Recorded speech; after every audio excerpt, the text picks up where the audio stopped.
ആലോചിച്ച് നോക്കുക, ഒരു ഫ്ലാറ്റിൽ തന്നെ ഒറ്റ മുറിയിൽ, ഒരു ഫ്ലാറ്റ് പറയുമ്പോൾ ആ ഒരു ഫ്ലാറ്റിനകത്ത് ഒരുപാട് ആളുകൾ, 40ഓളം ആളുകൾ ചേർക്കുമ്പോൾ അറ്റ്ലീസ്റ്റ് ഒരു കുടുംബത്തിലെ ആളുകളാവില്ലേ, പക്ഷെ പല അച്ഛന്മാർ. ഇപ്പോൾ ഇതൊന്നൊരു തെളിവല്ല എന്നുള്ളത് പോലെ ഇനിയിപ്പോൾ ആലോചിച്ച് നോക്കുക, ഈ സൈറ്റുകൾ പരിശോധിക്കാമെന്ന് വെച്ച് കഴിഞ്ഞാൽ സൈറ്റുകൾ ഓഫാക്കി. സംഗതി നമ്മുടെ രാജ്യത്തിൻ്റെ പ്രത്യേകത എന്ന് പറയുന്നത്, വേറെ അയൽ രാജ്യങ്ങളൊക്കെ എടുത്ത് പരിശോധിച്ചാലും ഇലക്ഷൻ കഴിഞ്ഞാൽ ആ ഇലക്ഷൻ്റെ റിസൾട്ടിനെ തോറ്റാൾ അംഗീകരിക്കൂല. അത് ആഭ്യന്തരമായ കലാപങ്ങളിലേക്ക് നയിച്ച് പട്ടാള ഭരണവും പ്രശ്നങ്ങളും ഉണ്ടാകുന്ന അവസ്ഥയാണ്. പക്ഷെ ഇവിടെ അങ്ങനെയല്ല. വാശിയേറിയ തെരഞ്ഞെടുപ്പ് നടന്നിട്ട് റിസൾട്ടിന് പ്രഖ്യാപിക്കുന്നതോടുകൂടി എന്ത് ചെയ്യും, ഉടനെ പരാജയപ്പെട്ട ആൾ വന്നിട്ട് മറ്റേ ആൾക്ക് അഭിനന്ദനം പറയും, അല്ലേ? അതെന്തുകൊണ്ടാണ്? ഈ വോട്ടിലുള്ള വിശ്വാസം, ആ വിശ്വാസ്യതയുടെ കടക്കലാണ് കത്തിവെച്ചിരിക്കുന്നത്. അപ്പോൾ നമ്മുടെ രാജ്യത്തിന്റെ അടിത്തറയാണ് വെട്ടിമുറിച്ചുകൊണ്ടിരിക്കുന്നത്. ഇത് കണ്ടു നിൽക്കാൻ നമുക്കൊരു ഇന്ത്യൻ പൗരന് എന്ത് ചെയ്യാൻ പറ്റില്ല. വോട്ട് ചോരി വിഷയത്തിലേക്കാണ്. നമുക്കറിയാം, ഇന്ത്യ ഒരു ജനാധിപത്യ മതേതര രാജ്യമാണ്. ജനാധിപത്യത്തിൽ വോട്ടിനും വോട്ടർമാർക്കും അതീവ പ്രാധാന്യമുണ്ട്. എന്നാൽ ഇപ്പോൾ രാജ്യത്തിൻ്റെ ലോക്സഭാ പ്രതിപക്ഷ നേതാവും കോൺഗ്രസ് നേതാവുമായ രാഹുൽ ഗാന്ധി രാജ്യം ഭരിക്കുന്ന BJP സർക്കാരിന് എതിരെയും അതുപോലെ ഇലക്ഷൻ നടപടിക്രമങ്ങൾക്ക് നേതൃത്വം നൽകുന്ന ഇലക്ഷൻ കമ്മീഷനെതിരെയും ഗുരുതരമായ ആരോപണങ്ങൾ വളരെ കൃത്യമായ തെളിവുകൾ സഹിതം ഉന്നയിച്ചിരിക്കുകയാണ്. കർണാടകയിലെ ചില മണ്ഡലങ്ങളിൽ നിന്നും എടുത്ത വളരെ കൃത്യമായ തെളിവുകൾ ഉന്നയിച്ചുകൊണ്ട് വോട്ടർ പട്ടികയിൽ വളരെ കൃത്യമായ ഗുരുതരമായ ക്രമക്കേടുകൾ 2024 തെരഞ്ഞെടുപ്പുകളിലൊക്കെ ഉണ്ടായിട്ടുണ്ട്. വ്യാജ വോട്ടർമാരെ ഉൾക്കൊള്ളിക്കുന്നതും അങ്ങനെ നിരവധി വളരെ കൃത്യമായ തെളിവുകൾ ഉന്നയിച്ചുകൊണ്ട് BJPയും അതുപോലെ തന്നെ തെരഞ്ഞെടുപ്പ് കമ്മീഷനും ഉള്ള ഒരു ഒത്തുകളി വളരെ കൃത്യമായി നടന്നിരിക്കുന്നു. വളരെ കൃത്യമായ ഒരു വോട്ട് കൊള്ള തന്നെ ഈ ഒരു സമയത്ത് നടന്നിരിക്കുന്നു എന്ന് വളരെ കൃത്യമായി രാഹുൽ ഗാന്ധി ഉന്നയിച്ചിരിക്കുകയാണ്. വളരെ സജീവമായ ചർച്ചകൾക്ക് ആ ഒരു കാര്യം ഇപ്പോൾ സാക്ഷിയായിക്കൊണ്ടിരിക്കുകയാണ്. എന്നാൽ അതേസമയം നമ്മൾ ആദ്യമായി പോകുന്നത് അതീവ ഗുരുതരമായൊരു വിഷയമാണ് യഥാർത്ഥത്തിൽ ഇവിടെ ഉന്നയിക്കപ്പെട്ടിരിക്കുന്നത്. എന്നാൽ അതിന് അർഹിക്കുന്ന ഒരു പ്രാധാന്യത്തോടു കൂടി അത് എല്ലാ കോണുകളിലും ചർച്ചയ്ക്ക് വിധേയമായി കൊണ്ടിരിക്കുന്നുണ്ടോ എന്നാണ്.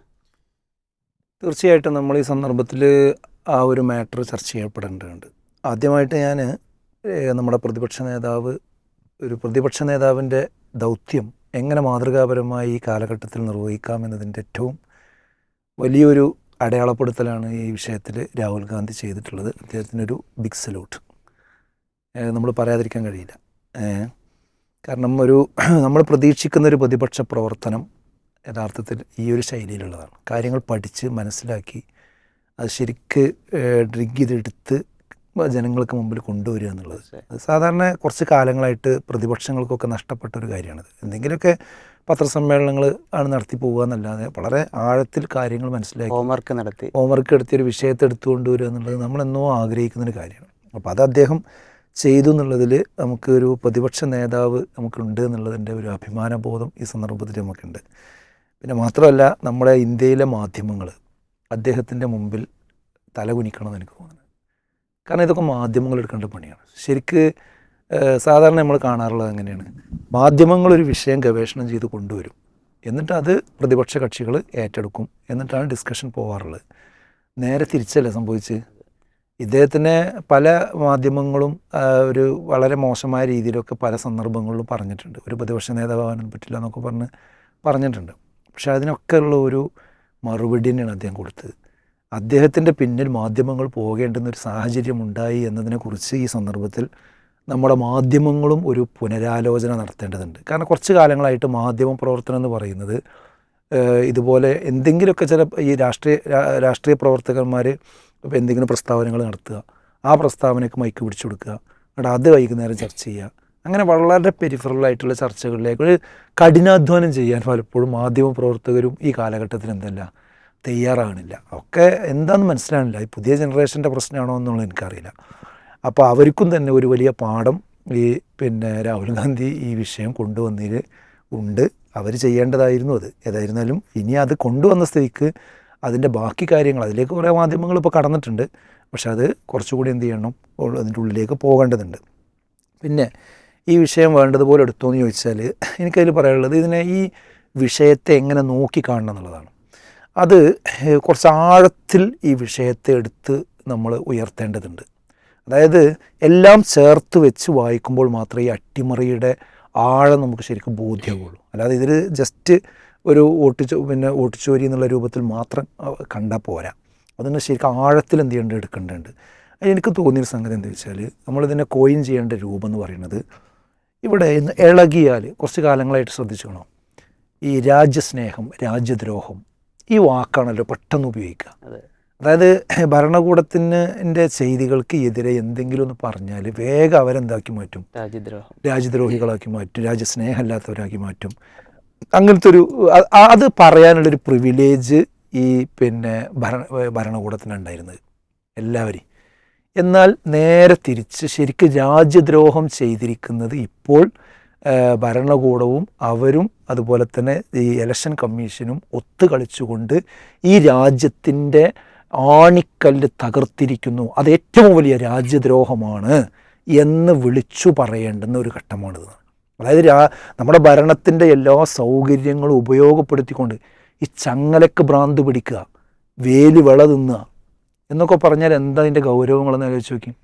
ഒരു കുട്ടിയെ സംരക്ഷിക്കാൻ വേണ്ടി വിധിക്കപ്പെട്ട ആളാണ് ആര്, അതിൻ്റെ അമ്മ എന്ന് പറയുന്നത്. ആ അമ്മ തന്നെ ആ കുട്ടിയെ മാറോട് ചേർത്ത് പിടിച്ച് ശ്വാസം മുട്ടിച്ച് കൊല്ലുക എന്ന് പറഞ്ഞാൽ അതിൻ്റെ ഗൗരവം എത്രയും നിങ്ങൾ ആലോചിച്ച് നോക്കി. അതല്ല ഇപ്പോൾ നടന്നുകൊണ്ടിരിക്കുന്നത്. ആരെയാണോ നമ്മളിത് ഏൽപ്പിച്ചത്, ആ ഏൽപ്പിച്ച ആളുകളാണ് എന്ത് ചെയ്യുന്നത്, ഇത്രയും വലിയ കൃത്രിമത്വം ഇവിടെ ചെയ്തു എന്ന് പറയുന്നത്. ഇതല്ലേ രാജ്യദ്രോഹം? രാജ്യത്തോട് ചെയ്യുന്ന ദ്രോഹമല്ല ഇത്? അത് ആ രീതിയിലേക്ക് കോയിൻ ചെയ്ത് അവതരിപ്പിക്കുന്നിടത്ത് വേണ്ടത്ര വിജയിച്ചോ എന്ന് ചോദിച്ചാൽ ഇല്ല എന്നാണ് എനിക്ക് തോന്നുന്നത്. ആ രീതിയിലേക്ക് എന്ത് ചെയ്തിട്ടുണ്ട്, വരേണ്ടതുണ്ട് എന്നാണ് എനിക്ക് തോന്നുന്നത്. കാരണം ഇത് ഇപ്പോൾ തെരഞ്ഞെടുപ്പ് കമ്മീഷൻ, അതിൻ്റെ സമിതി മുതലുള്ള കാര്യങ്ങളുണ്ട്. അതായത് പ്രധാനമന്ത്രി, പ്രതിപക്ഷ നേതാവ്, അതേപോലെ തന്നെ സുപ്രീം കോടതി ജഡ്ജി, ഇതായിരുന്നല്ലോ കമ്മീഷനെ നിശ്ചയിക്കാനുള്ള സമിതിയായിട്ടുണ്ടായിരുന്നത്. അതിൽ സുപ്രീം കോടതി ജഡ്ജിനെ മാറ്റിയിട്ട് എന്തായത്, പ്രധാനമന്ത്രി നിശ്ചയിക്കുന്ന ഒരു കേന്ദ്രമന്ത്രി എന്ന രൂപത്തിലേക്ക് വന്നു. അത് വിമർശനങ്ങളും പ്രതിഷേധങ്ങളും ഒക്കെ വന്നിട്ട് നിയമനിർമ്മാണവും കാര്യങ്ങളൊക്കെ നടത്തിയിട്ട് എന്ത് ചെയ്തു, അത് നേടിയെടുക്കുക ചെയ്തു. അപ്പോൾ സംഭവിച്ചത് എന്താ, ഇത് ഇലക്ഷൻ കമ്മീഷൻ ആരുടെ പ്രതിനിധിയാണെന്ന് വളരെ വ്യക്തമല്ലേ. അപ്പോൾ ആ കാര്യം അവിടെയാണ് ഇതിൻ്റെ അടിസ്ഥാനം. അത് നടന്നതോടുകൂടി അവരെന്താണോ ഏൽപ്പിച്ചത് ആ പണി എടുക്കുന്നു. അതല്ലേ സംഭവിക്കുന്നത്. അപ്പോൾ ആ രീതിയിൽ തന്നെ അത് കാണേണ്ടതുണ്ട് എന്നുള്ളതാണ്. മാത്രമല്ല ഈ വിഷയത്തിനോട് ഇവർ കാണിക്കുന്ന ഒരു സമീപനം നോക്കി നിങ്ങൾ. അതായത് ഇവിടെ ഏതെങ്കിലും ഒരു വ്യക്തിയോ ഒരു മാധ്യമ പ്രവർത്തകനോ അല്ലല്ലോ ഈ വിഷയം ഉന്നയിച്ച്, പ്രതിപക്ഷ നേതാവ് ഉന്നയിച്ച്. ഏകദേശം 100ഓളം എം പിമാരുള്ള എം പിമാരുടെ പ്രതിപക്ഷ നേതാവല്ലേ പ്രതിപക്ഷ നേതാവ്. അതായത് രാജ്യത്തിൻ്റെ പകുതി ജനങ്ങളുടെ കോൺസ്റ്റിറ്റ്യൂഷണൽ ആയിട്ടുള്ള പദവിയാണ്. കോൺസ്റ്റിറ്റ്യൂഷണൽ പദവി, ആ സർവ്വ പ്രിവിലേജ് ഉള്ള പദവിയാണിത്. ആ പദവിയിലിരിക്കുന്ന ഒരു മനുഷ്യന് ഇത് ഉന്നയിച്ചിട്ട് ഈ സമയം വരെ അതിനോട് പ്രധാനമന്ത്രി എന്ത് ചെയ്തിട്ടില്ല, പ്രതികരിച്ചില്ല എന്ന് പറഞ്ഞാൽ അതായത് ശരിക്കും രാഹുൽ ഗാന്ധിനെ അല്ല അവിടെ നിസ്സാരാക്കുന്നത്. ഈ ഭരണഘടനയിൽ തൊട്ടുകൊണ്ട് സത്യപ്രതിജ്ഞ ചെയ്തുകൊണ്ട് അധികാരമേറ്റ ആളുകൾ ആ ഭരണഘടനയുടെ അടിത്തറയാണ് എന്ത് ചെയ്യുന്നത്, അവഹേളിക്കുന്നത്. അങ്ങനെയല്ല ഇത് കാണേണ്ടത്.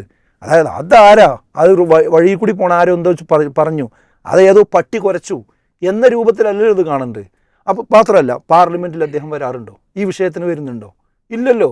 അപ്പോൾ പാർലമെൻറ്റിനോട് ധിക്കാരം, അതേപോലെ പ്രതിപക്ഷ നേതാവിനോട് ധിക്കാരം. അത് ആരോടുള്ള ധിക്കാരമാണ്?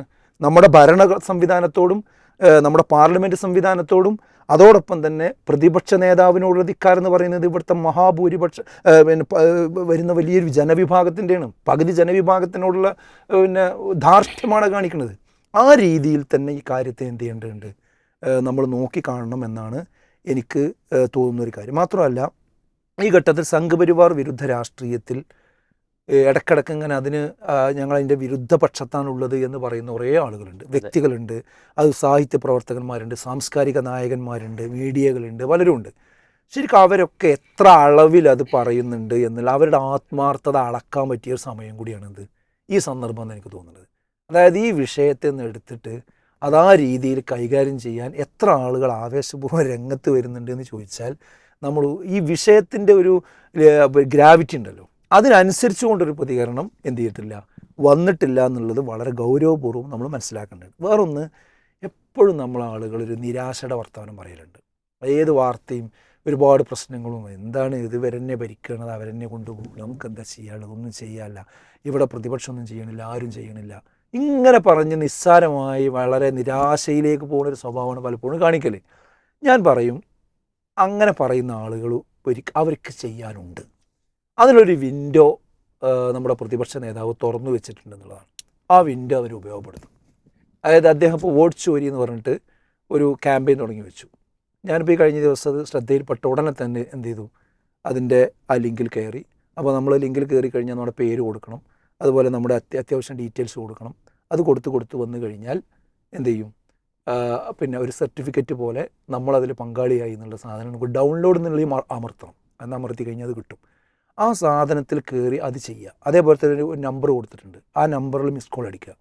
അപ്പോൾ ഇത് പിന്നെ മിനിറ്റുകൾ കൊണ്ട് ആളുകൾ അത് വർദ്ധിച്ചു വന്നുകൊണ്ടിരിക്കുകയാണ്. അപ്പോൾ ശരിക്ക് ആരൊക്കെയാണോ നമ്മുടെ രാജ്യത്തിൻ്റെ അടിത്തറ ഇളക്കാൻ വേണ്ടി ഇപ്പോൾ പണിയെടുക്കുന്നതിന് എതിരിൽ ആരുടെയൊക്കെ മനസ്സിൽ ഒരു വികാരമുണ്ടോ, ആ വികാരം എനിക്കെന്താ ചെയ്യാൻ പറ്റുക എന്നുള്ളതല്ല. ഓരോ വീട്ടുടമസ്ഥനും ഇപ്പോൾ ചെയ്യേണ്ട പണി എന്താ അറിയോ, അവരുടെ ആർക്കൊക്കെ അക്കൗണ്ടുകളുണ്ടോ, ആർക്കൊക്കെ ഫോൺ നമ്പറുകളുണ്ടോ ഓരോ വീട്ടിൽ, അവരെ കൊണ്ടൊക്കെ ഇത് ചെയ്യിപ്പിക്കണം. ഫാമിലി ഗ്രൂപ്പുകളിൽ ഇത് ചർച്ചയാകണം. അതായത് ഈ രാജ്യത്തെ സ്നേഹിക്കുന്ന, ഈ രാജ്യമായി നിലനിൽക്കണം, നമ്മുടെ ഇന്ത്യ രാജ്യമായി നിലനിൽക്കണം, നമ്മുടെ ജനാധിപത്യ സംവിധാനം നിലനിൽക്കണം, നമ്മുടെ പാർലമെൻറ്റ് സംവിധാനം നിലനിൽക്കണം. ഈ വോട്ട് എന്ന് പറയുന്ന സംഗതി നമ്മുടെ രാജ്യത്തിൻ്റെ പ്രത്യേകത എന്ന് പറയുന്നത്, വേറെ അയൽ രാജ്യങ്ങളൊക്കെ എടുത്ത് പരിശോധിച്ചാലും ഇലക്ഷൻ കഴിഞ്ഞാൽ ആ ഇലക്ഷൻ്റെ റിസൾട്ടിനെ തോറ്റയാൾ അംഗീകരിക്കൂല. അത് ആഭ്യന്തരമായ കലാപങ്ങളിലേക്ക് നയിച്ച് പട്ടാള ഭരണവും പ്രശ്നങ്ങളുണ്ടാകുന്ന അവസ്ഥയാണ്. പക്ഷെ ഇവിടെ അങ്ങനെയല്ല. വാശിയേറിയ തെരഞ്ഞെടുപ്പ് നടന്നിട്ട് റിസൾട്ടിന് പ്രഖ്യാപിക്കുന്നതോടുകൂടി എന്ത് ചെയ്യും, ഉടനെ പരാജയപ്പെട്ട ആൾ വന്നിട്ട് മറ്റേ ആൾക്ക് അഭിനന്ദനം പറയും, അല്ലേ? അതെന്തുകൊണ്ടാണ്? ഈ വോട്ടിലുള്ള ആ വിശ്വാസ്യതയുടെ കടക്കലാണ് കത്തിവെച്ചിരിക്കുന്നത്. അപ്പോൾ നമ്മുടെ രാജ്യത്തിൻ്റെ അടിത്തറയാണ് വെട്ടിമുറിച്ചുകൊണ്ടിരിക്കുന്നത്. ഇത് കണ്ടു നിൽക്കാൻ നമുക്കൊരു ഇന്ത്യൻ പൗരന് എന്ത് ചെയ്യാൻ പറ്റില്ല, ഇപ്പോൾ കഴിയില്ല. അതുകൊണ്ടാണ് ഞാൻ പറഞ്ഞത് എന്ത്, ഓരോ ഫാമിലി ഗ്രൂപ്പുകളിലും അതുപോലെ തന്നെ ഇവിടെ സംഘടനകളുണ്ടല്ലോ, ആ സംഘടനകൾക്കൊക്കെ അനുയായികളുണ്ട്, അവരൊക്കെ ഇത് ഏറ്റെടുക്കണം എന്നാണ് ഞാൻ പറയുന്നത്. ഇപ്പോൾ പ്രത്യേകിച്ച് ഇപ്പോൾ ന്യൂനപക്ഷ വിഭാഗങ്ങൾ ഇവിടെ കുറച്ച് കാലമായിട്ട് ഒരുപാട് ബുദ്ധിമുട്ട് അനുഭവിച്ചുകൊണ്ടിരിക്കുന്നു, അല്ലേ? പിന്നെ ഇപ്പോൾ ഇവിടെ ക്രൈസ്തവ വിഭാഗം അനുഭവിച്ചുകൊണ്ടിരിക്കുന്ന എന്തൊക്കെ ഇഷ്യൂസ് ഉണ്ട്, നിരന്തരമായ ഇഷ്യൂസുകൾ വന്നുകൊണ്ടിരിക്കുന്നു. അതേപോലെ തന്നെ വഖഫ് നിയമവുമായി ബന്ധപ്പെട്ട പ്രശ്നം, ഏക സിവിൽ കോഡുമായി ബന്ധപ്പെട്ട പ്രശ്നം, ലക്ഷദ്വീപുമായി ബന്ധപ്പെട്ട പ്രശ്നം, മതപ്രബോധനവുമായി ബന്ധപ്പെട്ടുകൊണ്ടുള്ള പ്രശ്നം, പൗരത്വ ഭേദഗതിയുമായി ബന്ധപ്പെട്ട പ്രശ്നങ്ങൾ, ആൾക്കൂട്ട ആക്രമണങ്ങളുമായി ബന്ധപ്പെട്ട വിഷയം, ബുൾഡോസർ വിഷയങ്ങൾ, അങ്ങനെ തുടങ്ങി ED വേട്ട, ഇങ്ങനെ ഇതൊക്കെ വരുമ്പോൾ നമ്മൾ എന്താ ചെയ്യുക എന്ന് ഞാൻ പറയുന്നു. ഇതിനൊക്കെയുള്ള പരിഹാരത്തിൻ്റെ ഒറ്റമൂലിയാണെന്ത് ഇപ്പോൾ രാഹുൽ ഗാന്ധി ഉയർത്തി വച്ചിരിക്കുന്ന ഈ വിഷയത്തെ എടുത്തുയർത്തി കൊണ്ടുവന്ന് ഇതിലൊരു വലിയ ഇവിടെ ഇന്ത്യയിലെ മഹാഭൂരിപക്ഷം വരുന്നൊരു ജനവിഭാഗത്തിന് ഇതിൽ കൺസേൺ ഉണ്ട് എന്ന് നമുക്ക് അടയാളപ്പെടുത്താൻ പറ്റിയ ഒരു വിൻഡോ ആണ് അദ്ദേഹം തുറന്നു വെച്ചിരിക്കുന്നത്. അത് ജനാധിപത്യ രാജ്യത്ത് ഒരു വളരെ പ്രധാനപ്പെട്ടാണ്. അദ്ദേഹം തുറന്നു വെച്ച സംഗതി കുറഞ്ഞു പോയി വിചാരിക്കുക. അത് ആളുകളുടെ എണ്ണം കുറഞ്ഞു പോയാൽ എന്താ സംഭവിക്കുക? ഇതിന് ഇന്ത്യ രാജ്യത്ത് എന്തില്ല, അദ്ദേഹം ഉയർത്തിക്കൊണ്ടുവന്ന വിഷയത്തിന് അത്ര വലിയ പിന്തുണയൊന്നുമില്ല. കണ്ടില്ലേ, അദ്ദേഹത്തിന് വളരെ കുറച്ച് ആൾക്കാർ എന്ത് ചെയ്തിട്ടുള്ളൂ, ഈ വിഷയത്തിൽ ഇടപെട്ടിട്ടുള്ളൂ എന്നല്ലേ പറയാം. അത് ചെറിയ വിഷയമാണോ? അപ്പോൾ അതുകൊണ്ട് നമ്മുടെ സമൂഹം എന്ത് ചെയ്യേണ്ടതുണ്ട്, ഉണരണം. ഇവിടുത്തെ ന്യൂനപക്ഷ സംഘടനകൾ, അതിൽ ക്രൈസ്തവരാകട്ടെ മുസ്ലിങ്ങളാകട്ടെ, അവർക്കൊക്കെ സംഘടനാ സംവിധാനങ്ങളുണ്ട്. അതൊക്കെ ആ സംവിധാനങ്ങളടക്കം ഉപയോഗപ്പെടുക. അതേപോലെ കോൺഗ്രസ് വിഷയത്തിൽ എന്ത് ചെയ്യേണ്ടതുണ്ട്. ഇപ്പോൾ ഈ കഴിഞ്ഞ ദിവസം ഞാനൊരു ഇത് കണ്ടത്, പിന്നെ ശശി തരൂർ പിന്നെ രാഹുൽ ഗാന്ധിക്ക് ഈ വിഷയത്തിൽ പിന്തുണ പ്രഖ്യാപിച്ചു. പോസ്റ്ററാണ്, ഞാനത് നോക്കി അന്തം മുട്ടുന്നു. അപ്പോൾ ഈ ശശി തരൂർ കോൺഗ്രസിൻ്റെ ഒരാളല്ലേ, എവിടെ ഇപ്പോൾ ഉള്ളത്? അതെന്തോ ആട്ടെ. ഞാൻ പറയണത് അതൊരു വാർത്തയാകുക എന്ന് പറഞ്ഞാൽ എന്താ അവസ്ഥ, എന്തോ പ്രശ്നമുണ്ടെന്നല്ലേ? കുറച്ച് കാലമായിട്ട് രാഹുൽ ഗാന്ധി കാര്യങ്ങൾ പറഞ്ഞു കഴിഞ്ഞാൽ അത് ഏറ്റെടുക്കണോ വേണ്ടേ എന്ന് സംശയിച്ച് നിൽക്കുന്ന ഒരവസ്ഥ കോൺഗ്രസ് ലീഡർഷിപ്പിൽ തന്നെ ഉണ്ടാകാതെ ശരി. ഏതായാലും ഇപ്പോൾ ആ അവസ്ഥ അല്ല എന്ന് ഞാൻ മനസ്സിലാക്കുന്നത്. ഇപ്പോൾ ഇന്നത്തെ സമരവും കാര്യങ്ങളൊക്കെ ദേശീയ തലത്തിലൊക്കെ കാണുമ്പോൾ ശക്തമായിട്ട് അവർ മുന്നോട്ട് നീങ്ങുന്നുണ്ട്. പക്ഷേ കേരളത്തിൽ ഈ വിഷയത്തെ കുറച്ചുകൂടി എന്ത് ചെയ്യേണ്ടതുണ്ട്, പ്ലാൻ ചെയ്ത് നല്ല രീതിയിൽ അത് പിന്നെ അതിനുള്ള സമരങ്ങളും കാര്യങ്ങളുമായിട്ട് മുന്നോട്ട് പോവുക എന്നുള്ളത് കോൺഗ്രസ് ചെയ്യുക. അതേപോലെ തന്നെ ഇടതുപക്ഷം, അപ്പോൾ പ്രത്യേകിച്ച് CPM ഈ വിഷയത്തിൽ അവർക്ക് ഒരു വേള കോൺഗ്രസിനേക്കാൾ എന്ത് ചെയ്യാൻ പറ്റും, സമരത്തിലേക്ക് ആളുകളെ ഇറക്കാൻ പറ്റുന്നതാണ്. പക്ഷേ അവരാ നിലക്കൊരു സമര പ്രഖ്യാപനമോ ആഹ്വാനമോ ചെയ്ത് കണ്ടിട്ടില്ല. എന്നാൽ അവരുടെ MP-മാരൊക്കെ ഈ വിഷയത്തിൽ സജീവമായി രംഗത്തുണ്ട്. അപ്പോൾ അതൊരു ഭാഗത്ത് അങ്ങനെ നിൽക്കുകയും സംഘടനാ സംവിധാനം ഈ വിഷയത്തിൽ ചലിക്കാതിരിക്കുകയും ചെയ്യുന്നു എന്നത് നമ്മൾ അവരിൽ നിന്ന് പ്രതീക്ഷിക്കുന്ന ഒരു നിലപാടല്ല. അത് വരും ദിവസങ്ങളിൽ ഏതായിരുന്നാലും അവർ അത് ചർച്ച ചെയ്യുന്നതാണ് നമ്മൾ വിചാരിക്കുന്നത്. അതേപോലെ തന്നെ ഇപ്പോൾ നിയമസഭയിലൊക്കെ ഇപ്പോൾ യോജിച്ച മുന്നേറ്റങ്ങൾ, പ്രമേയങ്ങൾ, കാര്യങ്ങളൊക്കെ പല വിഷയങ്ങളും വന്നിട്ടുണ്ടല്ലോ. ഈ വിഷയത്തിൽ ശരിക്കും എന്ത് ചെയ്യാൻ പറ്റണം, നിയമസഭയിൽ ആ രീതിയിലുള്ള ഒരു ഇടപെടലും കാര്യങ്ങളും വരേണ്ടതുണ്ട്. ഏതായിരുന്നാലും കുറച്ച് കാലങ്ങളായിട്ട് അജണ്ട സെറ്റ് ചെയ്തിരുന്നത് ഈ സംഘപരിവാറും ടീമുമായിരുന്നു. അത് എന്ത് ചർച്ചയാകണം എന്നുള്ളത് സെറ്റ് ചെയ്തിരുന്നത് അവരായിരുന്നു. ഇപ്പോൾ കയ്യിൽ നിന്ന് പോയി. ഇപ്പോൾ അജണ്ട അവരെ കയ്യിൽ നിന്ന് പോയി. ഇപ്പോൾ അജണ്ട സെറ്റ് ചെയ്തത് പ്രതിപക്ഷമാണ്. അതൊരു വലിയ സൂചനയാണ്. അത് ഇന്ത്യ രാജ്യത്തെ തിരിച്ചു പിടിക്കാനുള്ള ഒരു വലിയ സൂചനയായിട്ട് തന്നെ നമ്മൾ എന്ത് ചെയ്യേണ്ടതുണ്ട്. കാരണം ഇന്ത്യ മുന്നണി ഈ വിഷയത്തിൽ ഒറ്റക്കെട്ടായി നിന്നു എന്നാണ് ഇപ്പോൾ നമുക്ക് ഇന്നത്തെ ആ സമരത്തിൻ്റെ ഒരു സാഹചര്യം കാണുമ്പോൾ മനസ്സിലാകുന്നത്. അത് വിജയിക്കട്ടെ. ഇതിനെ അതിൻ്റെ അർഹിക്കുന്ന ഗൗരവത്തോടു കൂടി എടുക്കാൻ ഇവിടെ ഒരു ഇന്ത്യ രാജ്യം നിലനിൽക്കണമെന്ന് ആഗ്രഹിക്കുന്ന എല്ലാവരും അതിന് മുന്നോട്ട് വരണമെന്നാണ് നമുക്ക് അഭ്യർത്ഥിക്കാനുള്ളത്. തീർച്ചയായും ഇതിൻ്റെ ഒരു ചർച്ചകൾക്കിടയിൽ വരുന്ന മറ്റൊരു കാര്യം, ഈ ഇത്തരം ആരോപണങ്ങൾ യഥാസമയത്ത് ഉന്നയിക്കപ്പെട്ടില്ല എന്നതടക്കം തെരഞ്ഞെടുപ്പ് കമ്മീഷൻ്റെ ഭാഗത്ത് നിന്നടക്കം ചർച്ചകൾ വരുന്നുണ്ട്. എന്താണ് ഇതിൻ്റെ യാഥാർത്ഥ്യം? ഇന്ത്യയെ സംബന്ധിച്ചിടത്തോളം ഏറ്റവും ഉന്നതമായിട്ടുള്ള ഒരു പോസ്റ്റാണ് ഇലക്ഷൻ കമ്മീഷൻ്റേത്. വെച്ചാൽ ഭരണഘടനാ പദവിയുള്ള ഒരു പോസ്റ്റ്. സ്വാഭാവികമായും ആ ഒരു സ്ഥാനത്തിരിക്കുന്ന ഒരു ഓഫീസർ അല്ലെങ്കിൽ ഒരു വ്യക്തി അദ്ദേഹത്തിൽ അർപ്പിതമായിട്ടുള്ള ഈ വലിയ ഉത്തരവാദിത്വത്തിൻ്റെ ഗൗരവം ഉൾക്കൊണ്ടുകൊണ്ടാണോ എല്ലായ്പ്പോഴും പ്രതികരിക്കുന്നത് എന്നുള്ളതാണ് നമ്മുടെ ചോദ്യം.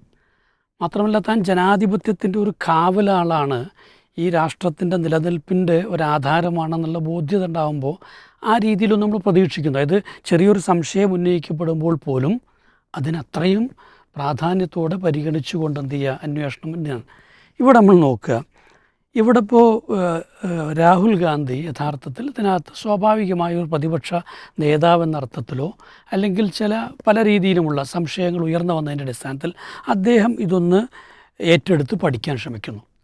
അപ്പോൾ ഇതെന്തെങ്കിലും ക്രമക്കേടുകൾ, കാരണം ഇപ്പോൾ ആ സ്ഥാനത്ത് ഡൽഹിയിലിരിക്കുന്ന ഒരാൾക്ക് ഇന്ത്യ മുഴുവൻ ഇത്രയും വിശാലമായ രാജ്യത്ത് എല്ലായിടത്തും നടക്കുന്ന ക്രമക്കേടുകൾ മനസ്സിലാക്കാനൊന്നും കഴിയില്ലല്ലോ. അപ്പോൾ അതുകൊണ്ട് തന്നെ താൻ കൂടെ പങ്കാളിയാകേണ്ട ഒരു പഠനമാണ്, ഒരു അന്വേഷണമാണെന്നാണ് ശരിക്കും അദ്ദേഹം എന്ത് ചെയ്യേണ്ടത്, ഇതിനെ ക്ലീൻ ചെയ്യാൻ ഉദ്ദേശിക്കുന്നുണ്ടെങ്കിൽ കരുതേണ്ടത്. അപ്പോൾ അദ്ദേഹം എന്താ ചെയ്യേണ്ടത്, അതിന് വേണ്ട സഹായകരമായ കാര്യങ്ങൾ ചെയ്യണം. അപ്പോൾ ഇവിടെ ഈ രേഖകൾ ചോദിക്കുമ്പോൾ, ഡിജിറ്റൽ രേഖകൾ ചോദിച്ചപ്പോൾ അത് കൊടുക്കണില്ല. അതിന് പറഞ്ഞ മുടന്തൻ ന്യായം എന്താണ്, അത് സ്വകാര്യത, വ്യക്തികളുടെ സ്വകാര്യത എന്ത് ചെയ്യും, ധ്വംസിക്കും എന്നുള്ളതാണ്. എന്നിട്ട് പക്ഷെ എന്ത് കൊടുത്തു, കെട്ടുകണക്കിന് പേപ്പർ കൊടുത്തു. അപ്പോൾ അതെന്ത് ചെയ്യൂല, സ്വകാര്യത ധ്വംസിക്കൂല എന്നാണല്ലോ അർത്ഥം. അതിൽ ബാലിഷ്ഠത നമുക്ക് നോക്കിയറിയാം. പക്ഷേ ഈ രേഖകൾ ആ ഒരൊറ്റ കോൺസ്റ്റിറ്റ്യുവൻസിയിലെ മാത്രം രേഖകൾ, കൊക്കനെ വിരുന്നോത്സവം, അതെ അത് തന്നെ അതിൻ്റെ ശരിയായ അവിടെ 45 ദിവസത്തിൻ്റെ ഉള്ളിൽ പരാതി ഉന്നയിക്കണം എന്നാണ്. എന്നാൽ ഇവിടുത്തെ കോടതിയിൽ എന്ത് ചെയ്യണം, പോകണം. പക്ഷേ ഇവിടെ ഈ രേഖ മാത്രം പരിശോധിക്കാൻ 6 മാസം എടുത്തു എന്നുള്ളതാണ്. 30-40ഓളം ആളുകളെ വെച്ച് 6 മാസം പരിശോധിച്ചിട്ടാണ് ഇതിപ്പോൾ നമുക്കറിയാം. ഇന്നിപ്പോൾ ഡാറ്റ അനാലിസിസ് എന്നുള്ളത് ഒരു പഠനശാഖയാണ്. അത് അറിയുന്നവർക്ക് ഈ സാധനം ഡിജിറ്റലി കിട്ടിക്കഴിഞ്ഞാൽ എന്ത് ചെയ്യും, മണിക്കൂർ മതി ഇതെല്ലാം അനലൈസ് ചെയ്യാം, പല രൂപത്തിലും അനലൈസ് ചെയ്യാൻ പറ്റും. അപ്പോൾ അത് ബോധപൂർവ്വം തടഞ്ഞു വെച്ചു എന്ന് നമ്മൾ എന്ത് ചെയ്യേണ്ടത് മനസ്സിലാക്കണം. അപ്പോൾ ഈ 45 ദിവസമൊക്കെ അവിടെ എന്ത് ചെയ്തു, കഴിഞ്ഞ് പോയി. അപ്പോൾ അതുകൊണ്ട് തന്നെ ആ രീതിയിൽ ഇത് ഉന്നയിക്കാൻ പറ്റുന്നൊരവസ്ഥ ഉണ്ടായില്ല എന്നുള്ള സത്യമാണ്. ഇനിയിപ്പോൾ നമ്മളെ സംബന്ധിച്ചോളം നമുക്ക് നോക്കിയാൽ അറിയാം, ക്യാമറ ഫുട്ടേജ് ഒഴിവാക്കി. അതായത് 45 ദിവസം കഴിഞ്ഞപ്പോഴേക്കും പ്രധാനപ്പെട്ട കാര്യം ഇത് നശിപ്പിച്ചു. കാരണം അതാണ് നിയമം അതിന് കൊണ്ടുവന്നതാണ്. പക്ഷേ നിയമം പറയുന്നത് ഇതാണെന്ന് പറഞ്ഞുകൊണ്ട് എന്ത് ചെയ്യുന്നു, അത് നശിപ്പിക്കുന്നു. അത് വളരെ ഗൗരവമുള്ള അല്ലെങ്കിൽ പ്രധാനപ്പെട്ടൊരു തെളിവാണ്. കാരണം നേരത്തെ നമ്മൾ പറയുമ്പോൾ 5 മണിക്ക് ശേഷമുള്ള ഈ വോട്ടിംഗ് ശതമാനത്തിൻ്റെ വർധനവുമായി ബന്ധപ്പെട്ടുകൊണ്ട് ഏറ്റവും പ്രധാനപ്പെട്ട രേഖയായിരുന്നു അത് നശിപ്പിക്കാതിരിക്കാനെങ്കിലുള്ള ഒരു ബാധ്യത അദ്ദേഹത്തിന് ഉണ്ടായിരുന്നു. ഇനി ഇതിന് മുൻപ് ഒരുപാട് ആരോപണങ്ങൾ വന്നിട്ട് EVM-ൻ്റെ അട്ടിമറിയുമായി ബന്ധപ്പെട്ട ആരോപണം ഉണ്ടായിട്ടുണ്ട്. അതൊക്കെ ഇതേപോലെ തെളിയിക്കും, നിങ്ങൾ കൊണ്ടുപോയി എന്ന് പറയുകയല്ലാതെ ഏതെങ്കിലും ഒരു എക്സ്പെർട്സിനെ വെച്ച് അല്ലെങ്കിൽ ഒരു ടെക്നിക്കലി ക്വാളിഫൈഡ് ആയിട്ടുള്ള ആളുകളെ വെച്ച് സ്വന്തമായ രീതിയിൽ അതൊന്ന് പഠിക്കാൻ വേണ്ടി ഒരു ശ്രമം ഉണ്ടായതേയില്ല. ഇനി അതുപോലെ തന്നെ മോഷണം പോയി. 10,000-കണക്കിന് EVM മെഷീനുകൾ മോഷണം പോയി എന്നുള്ളത് വാർത്ത വന്നു. നിഷേധിച്ചില്ല എന്ന് മാത്രമല്ല, ഒരു അന്വേഷണം നടത്തിയിട്ട് അത് കണ്ടെത്താൻ വേണ്ടിയിട്ട് ശ്രമിച്ചിട്ടില്ല. ഇപ്പോൾ നമുക്കറിയാം ഈ ഇപ്പം നേരത്തെ പറഞ്ഞ പോലെ ഈ 2 ഇലക്ഷനുകൾ കണ്ട, പ്രത്യേകിച്ചും ഈ 2024 ഇലക്ഷൻ കണ്ട ഏറ്റവും വലിയൊരു പ്രവണതയാണ് 5 മണിക്ക് ശേഷം, അത് ആദ്യം ഒരു ഇത്ര ശതമാനം വോട്ടുണ്ടായെന്ന് എന്ത് ചെയ്യും പറയും, പിന്നെ അത് കഴിഞ്ഞ് നമ്മൾ അവസാനം വരുന്നത് റിപ്പോർട്ട് കാണുമ്പോഴേക്ക് 6%, 7%, 8% ഒക്കെ വർധന. അപ്പോൾ ഈ 5 മണിക്ക് ശേഷം ഉള്ള വോട്ടിംഗ് നിരക്ക് അതിഭീകരമായിട്ട് വർദ്ധിക്കുക. അതിൻ്റെ ഒരു കണക്ക് പബ്ലിഷ് ചെയ്തിരുന്നു. ആ പറഞ്ഞ കണക്കിൽ വോട്ട് ചെയ്യണമെന്നുണ്ടെങ്കിൽ ഏറ്റവും ചുരുങ്ങിയത് 9 മണിക്കൂറെങ്കിലും എന്ത് ചെയ്യേണ്ടി വരും, പോളിംഗ് ബൂത്തുകൾ തുറന്നിരിക്കേണ്ടി വരുന്നതാണ്. കാരണം ഇത്രയും ഈ കോൺസ്റ്റിറ്റ്യൂഷൻ ഇത്രയും വാർഡുകളാണ് ഉണ്ടാവുക. കാരണം ഒരു 2 മിനിറ്റ് എടുത്തിട്ടോ 3 മിനിറ്റ് എടുത്തിട്ടോ വോട്ട് ചെയ്യാൻ പറ്റുള്ളൂ. അപ്പോൾ ഈ അതുപോലും സാമാന്യ ബുദ്ധിക്ക് മനസ്സിലാക്കാൻ പറ്റുന്ന ഈ കാര്യം പോലും ഒന്ന് പരിഗണിക്കാൻ ഈ ഇലക്ഷൻ കമ്മീഷൻ എന്ത് ചെയ്തിട്ടില്ല, തയ്യാറായിട്ടില്ല എന്നുള്ളതാണ്. മറിച്ച് അതിനെ അപ്പടി എന്ത് ചെയ്യുക, ആ ന്യായത്തെ വിഴുങ്ങുക എന്നുള്ളതാണ്. ഇപ്പം എന്നിട്ടത് കഴിഞ്ഞിട്ട് എന്താ പറഞ്ഞത്, സത്യവാങ്മൂലം കൊടുക്കാനാണ്. അതെ, അതാലോചിച്ച് ഇതും ഒരു ശരി ഞങ്ങൾ പരിശോധിക്കട്ടെ എന്ന് പറയുന്നതിന് പകരം, കാരണം കൃത്യമായ ചില റെക്കോർഡുകൾ മുമ്പിൽ വെച്ചു കൊടുത്തിട്ടുണ്ടല്ലോ, അതല്ല പറഞ്ഞത്. നിങ്ങൾ സത്യവാങ്മൂലം തരണം, എന്നിട്ട് അത് തെറ്റാണെന്ന് തെളിഞ്ഞാൽ എന്ത് ചെയ്യും, നിങ്ങൾക്ക് ശിക്ഷ ഉണ്ടാവുന്നില്ല. ഇത് ഭീഷണിയാണ് എന്തെങ്കിലും. അപ്പോൾ അവിടെ എന്തുമാത്രം ആത്മാർത്ഥത കാണിക്കുന്നത്. അപ്പോൾ നമുക്കറിയാം, ഇപ്പോൾ ഈ തൃശ്ശൂർ ഇതിനിടയിൽ തന്നെ പരാമർശ വിധേയമായ ഒരു പ്രദേശമാണ്. അവിടെ 2-3 കാര്യങ്ങൾ ശ്രദ്ധിക്കണം. ഒന്ന്, കേരളത്തിൽ മൊത്തം ഈ 2019 മുതൽ 2024 വരെ ഉണ്ടായ വോട്ട് ഇതിൻ്റെ ഗ്രോത്ത് ഇത് നമുക്ക് ലഭ്യമാണത്. പല സ്ഥലത്തും അത് മൈനസാണ്, ഗ്രോത്ത് മൈനസാണ്. വളരെ ചുരുക്കം, എനിക്ക് തോന്നുന്നത് 4 മണ്ഡലത്തിൽ 5 മണ്ഡലത്തിലെ മാക്സിമം എന്തുള്ളൂ, ഇത് കൂടിയിട്ടുള്ളൂ. എന്നാൽ തൃശ്ശൂരിൽ മാത്രം 6%-ലധികം വർധന. അപ്പോൾ ഇത് നോർമലി ഈ ഒരു ട്രാൻസ്പെറൻ്റ് ആവേണ്ട ഒരു ഇതാണല്ലോ. ഇത് പരിശോധിച്ച് കഴിഞ്ഞാൽ എന്തോ ഒരു അപാകത അതിനകത്തുണ്ട് എന്നുള്ളത് വ്യക്തമാണ്. മാത്രമല്ല, ഇപ്പോൾ ക്രിസ്ത്യാനികൾക്കിടയിൽ പോപ്പുലേഷൻ കുറയുന്നു എന്നുള്ള നിലവിളി നടക്കുന്ന ഒരു സമയമാണ്. കൂടുതൽ ക്രിസ്ത്യാനികളുടെ പ്രദേശമാണ് തൃശ്ശൂർ. അപ്പോൾ അവിടെ എന്തുകൊണ്ട് ഇത് സംഭവിക്കുന്നു എന്ന ഒരു ചെറിയ പരിശോധനയ്ക്ക് ശരിക്കുമുണ്ട്. അത് പോട്ടെ, പരിശോധന നടത്തിയില്ല. പക്ഷേ ഇവിടെ ഇത് നമ്മൾ ആദ്യമൊക്കെ കരുതി എന്താണ്, ആരും പരാതിപ്പെട്ടിട്ടില്ല എന്നുള്ളതാണ്. പക്ഷെ സത്യം അതല്ല എന്നാണ് ഇപ്പോൾ മനസ്സിലാകുന്നത്. പരാതി ഉന്നയിച്ചവർ കൃത്യമായിട്ട് മീഡിയയുടെ മുമ്പിൽ വന്നുകൊണ്ട് എന്ത് ചെയ്യുന്നുണ്ട്, പറയുന്നുണ്ട്, അവർക്കെതിരെ കേസെടുക്കട്ടെ അല്ലേ. ഒടുവിൽ എന്ത് ചെയ്തു, കളക്ടറടക്കം സമ്മതിക്കുകയും ചെയ്തു. അപ്പോൾ ഈ പരാതി ഉന്നയിച്ചവരോട് എടുത്തൊരു സമീപനമാണ് ഇതിൽ ഏറ്റവും വലിയ പ്രശ്നം. അവിടെ പരാതി അത് പരിഹരിക്കുന്നതിന് പകരം പിന്നീട് എന്ത് ചെയ്യുന്നു, 2 തവണ നടത്തിയിട്ട് അത് ഞങ്ങൾ പരിഹരിച്ചിട്ടുണ്ട് എന്താണ് പറയുകയാണ് ചെയ്യുന്നത്. അപ്പോൾ ഇവിടെ പൂങ്കുന്നം ഇതുപോലെ അവിടുത്തെ ഒരു വാർഡിൽ ബൂത്തിൽ ഇത് തർക്കമായി. 96ഓളം എന്തോ ഇത് ഇല്ലാത്തത് എന്താണ് അവിടെ കണ്ടെത്തുന്നത്, തർക്കമാവുന്നു. അപ്പോൾ തർക്കമായപ്പോൾ കലക്ടർ എടുത്ത സമീപനം പറയുന്നത് എന്താണ്, അത് വോട്ടേഴ്സ് ലിസ്റ്റിലുണ്ടെങ്കിൽ എന്ത് ചെയ്യണം, അവർക്ക് വോട്ട് ചെയ്യാം എന്നുള്ളതാണ്. ഇവിടെയാണ് ഏറ്റവും വലിയൊരു അട്ടിമറി. ഇപ്പോൾ നമ്മൾ ബീഹാറിൽ 60 ലക്ഷത്തിലധികം ആളുകളെ വോട്ടേഴ്സ് ലിസ്റ്റിൽ നിന്ന് ഒഴിവാക്കി. അത് ഭൂരിപക്ഷവും മുസ്ലിങ്ങളാണ് എന്ന് എന്ത് ചെയ്തിട്ടുണ്ട്, പത്രങ്ങളൊക്കെ റിപ്പോർട്ട് ചെയ്യുകയും ചെയ്തിട്ടുണ്ട്, മീഡിയയൊക്കെ റിപ്പോർട്ട് ചെയ്തിട്ടുണ്ട്. ഇവിടെ ആലോചിച്ച് നോക്കൂ, അവരെ മാറ്റാൻ പറഞ്ഞ കാരണം എന്താണ്, ഇവർ പൗരത്വം തെളിയിക്കണമെന്നാണ്. നല്ല ആലോചിക്കണം, പൗരത്വം തെളിയിക്കണം. എന്നിട്ട് ഈ പൗരത്വം തെളിയിക്കുന്നതിന് ഹാജരാക്കേണ്ട രേഖകൾ എന്തൊക്കെയാണ്, അച്ഛൻ്റെയും അമ്മൻ്റെയും ബർത്ത് സർട്ടിഫിക്കറ്റ് കൊടുക്കാൻ എന്തില്ല ഇല്ല. അതായത് അവിടെ അവർക്കൊരിക്കലും ഇതിനകത്തേക്ക് കയറി വരാൻ പറ്റാത്ത രൂപത്തിലുള്ള ചില നിബന്ധനകൾ വെക്കുന്നു. എന്നാൽ തൃശ്ശൂരിൽ ഈ അട്ടിമറിക്ക് കാരണമായി എന്ന് പറയുന്നത്, ഇവരെല്ലാം പറയുന്നത് എന്താണ്, കലക്ടറുടെ ഒരു ഓർഡറാണ്. എന്താ വെച്ച് കഴിഞ്ഞാൽ, സാധാരണ രീതിയിൽ നമ്മൾ വോട്ടേഴ്സ് ലിസ്റ്റിൽ പേര് ചേർക്കണമെങ്കിൽ നമ്മുടെ ചില രേഖകളൊക്കെ കൊണ്ടുപോകണം. എന്നുവെച്ചാൽ എന്താണ്, ഡ്രൈവിംഗ് ലൈസൻസോ പാസ്പോർട്ടോ അല്ലെങ്കിൽ അങ്ങനത്തെ രീതിയിലുള്ളതുകളൊക്കെ, അത് അയാളൊരു പെർമനൻറ്റ് റെസിഡൻ്റാണ് എന്ന് കാണിക്കുന്ന രേഖകൾ. അതായത് വെറുതെ ഇപ്പോൾ ഞാനിപ്പോൾ ഇന്നൊരു വാടകയ്ക്ക് ഒരു വീട് എടുത്തിട്ട് നാളെ പോയിട്ട് അപ്ലൈ ചെയ്താൽ എന്ത് ചെയ്യില്ല, എനിക്ക് കിട്ടൂല.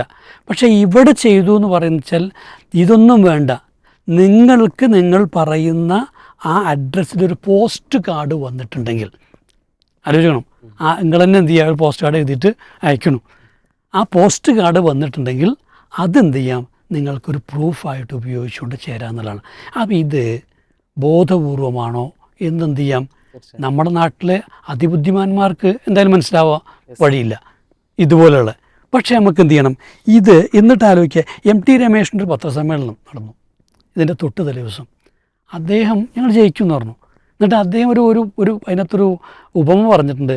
എന്താ വെച്ചാൽ ഈ ആമയും മുയലും പന്തയുണ്ടല്ലോ, അപ്പം അങ്ങനെ മുയൽ ഉറങ്ങി എന്നുള്ളതുകൊണ്ട് ആമയ്ക്ക് എന്താണ് മൂണ്ടെന്ന് വെച്ചാൽ ഈ ചില കാര്യങ്ങൾ അവിടെ കൃത്യമായി ഞങ്ങൾ നടത്തിയിട്ടുണ്ട് എന്നുള്ളത് വ്യക്തമാക്കുന്ന രൂപത്തിൽ എന്താണ് ആണ്. ഇവിടെയുള്ള പല ഫ്ലാറ്റുകളിലും എന്താണ് അഡീഷണലായിട്ട് പേരുകൾ വന്ന് അവർക്ക് ആർക്കും അറിയില്ല. ആലോചിച്ച് നോക്കും, അതായത് ക്രിമിനൽ ഒഫൻസ് അല്ലേ. അവിടുത്തെ അതിൻ്റെ ഫ്ലാറ്റ് ഓണേഴ്സ് അറിയാതെ ആ ഫ്ലാറ്റിൽ എന്ത് ചെയ്യുക, പിന്നെ ആളുകൾ ചേർക്കപ്പെടുന്നു.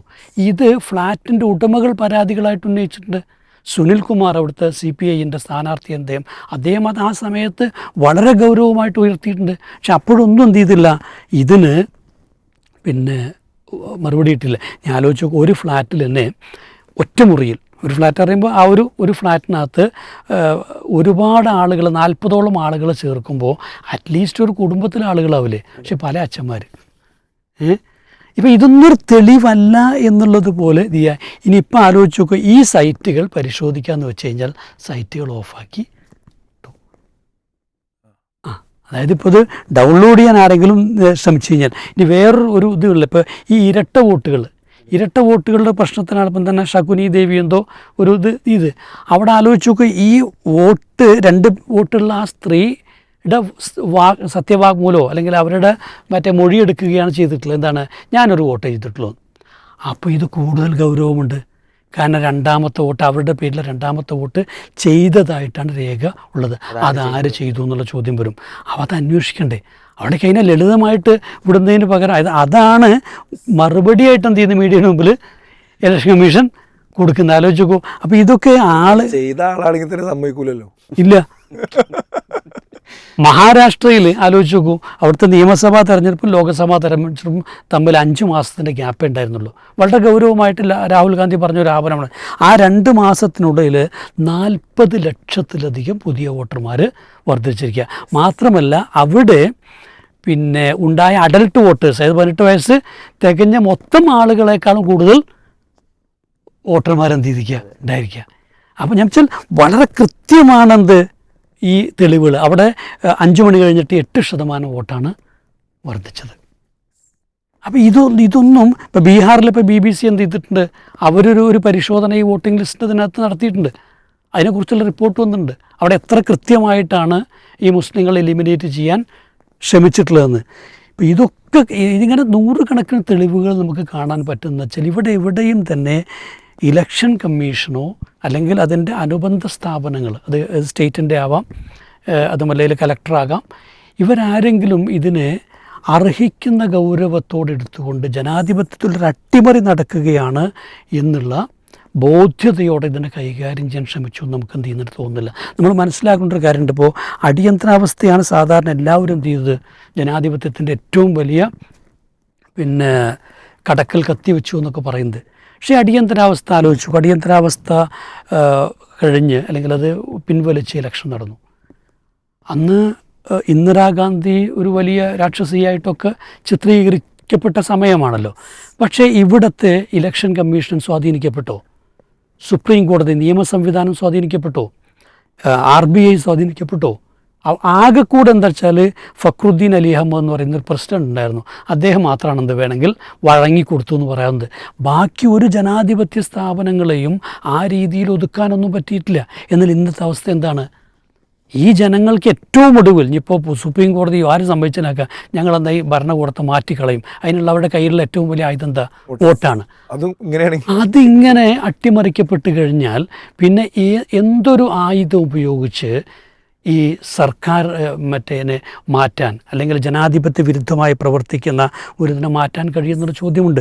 ഇവിടെ എന്താ വെച്ചാൽ ഈ ഞാൻ പറഞ്ഞാൽ രാഹുൽ ഗാന്ധി അല്ലെങ്കിൽ പ്രതിപക്ഷം അല്ലെങ്കിൽ ജനങ്ങളിത് ഉന്നയിക്കുമ്പോൾ എൻ്റെ ഒരു ഇത് പറയാം, വെറും ഈ ഇലക്ഷൻ്റെ വിഷയം മാത്രമായിട്ട് ഉന്നയിക്കുകയല്ല വേണ്ടത്. കാരണം ഇവിടെ ജനങ്ങളെ അടിസ്ഥാനപരമായി ബാധിച്ച വിഷയങ്ങൾ ഒരുപാടുണ്ട്. ഇതൊരു കോർപ്പറേറ്റ് ഭരണകൂടമായി മാറിയിട്ടുണ്ട്. മാത്രമല്ല ഇതിനടിയിൽ നടന്ന അഴിമതികളുടെ ഒരുപാട്, നമുക്കറിയാം പണിത പാലങ്ങളൊക്കെ എന്താണ് വീണിട്ടുണ്ട്, പ്രതിമകൾ എന്ത് ചെയ്തിട്ടുണ്ട് വീണിട്ടുണ്ട്, റോഡുകൾ എന്ത് ചെയ്യും തകർന്നിട്ടുണ്ട്. ഇവിടെയൊക്കെ 1 രൂപയുടെയോ 2 രൂപയുടെ അല്ല, കോടിക്കണക്കിന് രൂപയുടെ അഴിമതികളാണ് നടന്നിട്ടുള്ളത്. ജനങ്ങളിലേക്ക് എത്തേണ്ട യഥാർത്ഥ വികസനത്തിൻ്റെ ഫണ്ടിൻ്റെ, അതേസമയം തടഞ്ഞു വെക്കപ്പെട്ട ഫണ്ടുകൾ വേറൊരു ഭാഗത്ത്, കോർപ്പറേറ്റുകൾക്ക് കിട്ടിയിട്ടുള്ള പിന്തുണ എന്ന് പറയുന്നത്, ഇത് എല്ലാം ചേർത്ത് വായിക്കുമ്പോഴാണ് ഇവിടുത്തെ കർഷകനും തൊഴിലാളികളും അതുപോലെ അഭ്യസ്തവിദ്യരായിട്ടുള്ള ജോലിയില്ലാത്ത ചെറുപ്പക്കാർക്കൊക്കെ യഥാർത്ഥത്തിൽ അവരുടെ ജീവിതം എത്രമാത്രം കുടുസായി പോയി എന്നുള്ളൊരു യാഥാർത്ഥ്യമുണ്ട്. ഇത് ജനങ്ങളിലേക്ക് എത്തിക്കേണ്ടത് വളരെ പ്രധാനമാണ്. വിലക്കയറ്റത്തിൻ്റെ, നാണയപ്പെരുപ്പത്തിൻ്റെ, നോട്ട് നിരോധനം കാരണം ഉണ്ടായിട്ടുള്ളത്, ഇതൊക്കെ ചേർത്ത് വെച്ചുകൊണ്ട് തന്നെയുള്ള ഒരു പൊളിറ്റിക്കൽ മൂവ്മെൻറ്റ് വരണം. കാരണം അപ്പോഴേ ജനങ്ങളെ സംബന്ധിച്ചോളമൊക്കെ ഇനിയിപ്പോൾ വോട്ട് ചോരി നടത്തിയിട്ട് BJP അധികാരത്തിൽ വന്നു, നല്ലൊരു ഭരണകൂടമാണെങ്കിൽ എന്താ കുഴപ്പമുള്ളത്? കുഴപ്പമൊന്നുമില്ലല്ലോ. അപ്പോൾ ഇത് അങ്ങനെ അല്ല എന്ന് തെളിയിക്കപ്പെടേണ്ടത് കൂടെ ഉണ്ട്. ഒരിക്കലും വലിയ ഇത് തോന്നിയെന്ന് വെച്ചാൽ രാഹുൽ ഗാന്ധി ഇത് കഴിഞ്ഞിട്ടൊരു വലിയ ഇത് നടത്തി, എനിക്കിപ്പോൾ മോദി ഒരു പേടിയില്ല, അദ്ദേഹം ഇത്രയൊക്കെ ഉള്ളൂ എന്ന് എനിക്ക് മനസ്സിലായി. അതൊരു ശക്തനായിട്ടുള്ളൊരു നേതാവിൻ്റെ, കാരണം ഇതുവരെയും ജനങ്ങളെ പേടിപ്പിച്ചുകൊണ്ടാണ്, ഭീതിയിലാഴ്ത്തിക്കൊണ്ടാണ് ഈ ഭരണകൂടം മുന്നോട്ട് പോയത്. അതിൻ്റെ ഒരു ആവശ്യമില്ല എന്ന് ജനങ്ങൾക്കുള്ള വലിയൊരു സന്ദേശം ആണ്. പക്ഷെ ഒരു അപകടം ഞാൻ മുമ്പ് കാണുന്നുണ്ട്, നിങ്ങൾ ശ്രദ്ധിച്ചോന്നറിയില്ല. ഇപ്പോൾ നമ്മുടെ അസീം മുനീർ, പാകിസ്ഥാൻ്റെ ജനറൽ, ഇദ്ദേഹം രണ്ടാമതും അമേരിക്കയിൽ പോവുകയും ഫ്ലോറിഡയിലെ ഒരു യോഗത്തിൽ വെച്ചിട്ട് അദ്ദേഹം വമ്പൻ ചില പ്രസ്താവന നടത്തിയിട്ടുണ്ട്. എന്നുവെച്ചാൽ ഇന്ത്യക്കെതിരെ വേണമെങ്കിൽ അണുബോംബ് വരെ പ്രയോഗിക്കും, അങ്ങനെ പ്രയോഗിച്ചു കഴിഞ്ഞാൽ മറ്റേ എത്രയാണ് പകുതി ജനസംഖ്യ എന്ത് ചെയ്യും പോകും, പിന്നെ സിന്ധു നദിക്ക് കുറുകെ പാലം പണിതാൽ ഞങ്ങൾ കാത്തു നിൽക്കുകയാണ് അത് പൊട്ടിക്കാൻ. വെച്ചാൽ ഒരു വളരെ പ്രകോപനപരമായ ചില പ്രസ്താവനകൾ അദ്ദേഹം നടത്തുന്നു. നിങ്ങൾ ശ്രദ്ധിച്ച് ഇന്ന് മിൻറ്റ് എന്താണ് പത്രം ആണ് തന്നെ IITM-ൽ നമ്മുടെ മറ്റേ army general chief Upendra Trivedi, അദ്ദേഹം പിന്നെ ഒരു പ്രസംഗം നടത്തുകയും അതിനകത്ത് അദ്ദേഹം പറഞ്ഞൊരു വാചകം എന്താ വെച്ചാൽ നെക്സ്റ്റ് വാർ മേ ഹാപ്പൻ സൂൺ എന്നാണ്. ഇത് ചേർത്ത് വായിക്കുമ്പോൾ നമുക്കൊരു ചെറിയ അപകടം നടക്കുന്നുണ്ട്. കാരണം ഇതിനെ ഡിഫെൻഡ് ചെയ്യാൻ മോദി പാർലമെൻറ്റിൽ വരുന്നില്ല, അമിത്ഷാ വരുന്നില്ല, ഇത് ചർച്ചക്കെടുക്കാൻ തയ്യാറാകുന്നില്ല. ഇപ്പോൾ ഇലക്ട്രൽ ബോണ്ടൊക്കെ വന്ന സമയത്ത് ഒടുവിലാണത് ചർച്ചക്കെടുത്ത് അത് കോടതിയൊക്കെ ഉപയോഗിച്ച് എന്ത് ചെയ്തു, അങ്ങനെ ഒതുക്കി. പക്ഷേ ഇതങ്ങനെ ഒതുങ്ങില്ല എന്നുള്ളിടത്തേക്ക് എത്തിയിട്ടുണ്ട്. പക്ഷേ നമ്മൾ മനസ്സിലാക്കണം വെച്ചാൽ ഇതും പറയുന്ന എന്തെങ്കിലും കൊണ്ടുവന്ന് ദേശസ്നേഹത്തിൻ്റെ ഒരു കുപ്പായമിട്ട് ഇതിനെ മറച്ചു പിടിക്കാൻ വീണ്ടും ശ്രമിക്കുമോ എന്നുള്ള ഭയപ്പാടുണ്ട്. അതുകൊണ്ട് തന്നെ അതല്ല യാഥാർത്ഥ്യമെന്ന് ജനം തിരിച്ചറിയണം എന്നാണ് ഏറ്റവും പ്രധാനമുള്ളത്. ഈ പക്ഷേ രാഹുൽ ഗാന്ധിൻ്റെ ട്വീറ്റ് ഉണ്ട്, the campaign against vote theft has now become A huge public movement. In the last 24 hours 15 lakhs plus support certificate download, 10 lakh plus missed calls received. 24 മണിക്കൂറിനുള്ളിലേ 15 ലക്ഷം സർട്ടിഫിക്കറ്റും ഡൗൺലോഡ് ചെയ്തു, 10 ലക്ഷം ഇതുണ്ട്. This is the true picture of India's democracy today, the suppressed voices of truth which are coming out loud through our campaign. ഈ campaign തീർച്ചയായും കത്തിപ്പടരുന്നുണ്ട്, അപ്പോൾ എല്ലാവരും ഏറ്റെടുക്കണം.